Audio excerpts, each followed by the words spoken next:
Bom dia, eu sou Pedro Migão, sou economista e temos mais um vídeo do canal Otimismo Pra Quê? O tema de hoje, terça-feira, são os protestos do último domingo defendendo a Operação Lava Jato e o ministro da Justiça, Sérgio Moro, após os vazamentos de conversas pelo site Intercept, pelo jornal Folha de São Paulo e pela revista Veja, que demonstram claramente o caráter político e, de certa forma, partidário da operação, algo que seus críticos, eu entre eles incluídos, já vinham dizendo há anos, e os vazamentos estão demonstrando quanto a isso. Mas o tema não é esse.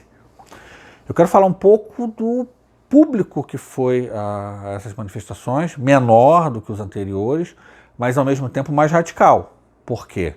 Defendendo basicamente que os fins justificam os meios. Se é para colocar, como exemplo, tá, colocar o Lula na cadeia vale tudo.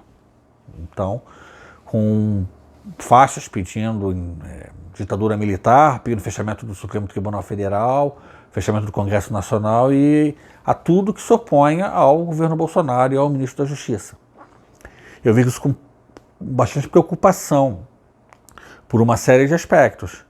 Primeiro porque o próprio Sérgio Moro no Twitter agradeceu o apoio, o general Heleno do Gabinete de Segurança Institucional também andou dando declarações bastante exaltadas, né?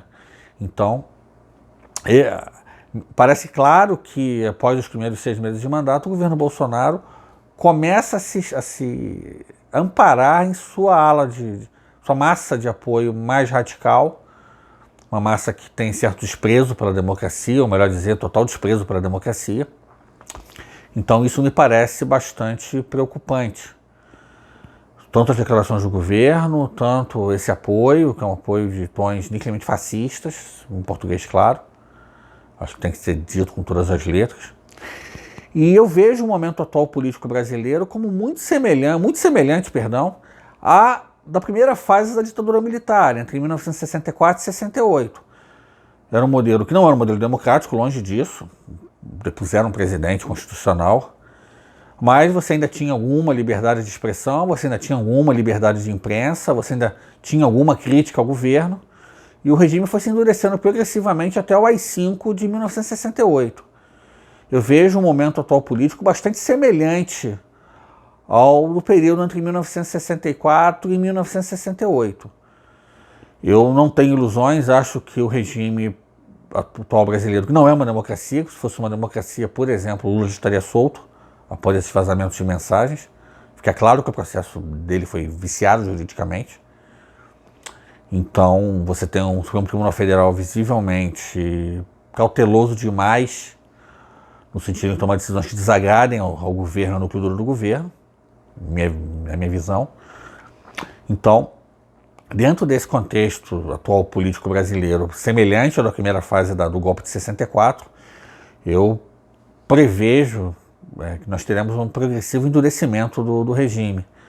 Como eu disse em outro vídeo desse canal, eu só não sei se a gente será um Egito, que virou uma ditadura aberta, ou se nós seremos uma Turquia, um regime que é uma democracia oficialmente falando, mas que você sabe que não é uma democracia na prática. Você não tem um judiciário justo, você não tem os partidos podendo competir em igualdade de condições. Então, me parece, eu espero até estar errado, mas me parece que vai haver um gradual endurecimento do regime, até como resposta à perda de apoio dos setores mais moderados, e o governo Bolsonaro está se escorando em um núcleo duro, né, que é um núcleo com tintas de extrema-direita fascista, sem dúvida alguma. Dê seu like, inscreva-se no canal, aperte no sininho para receber as notificações e até amanhã.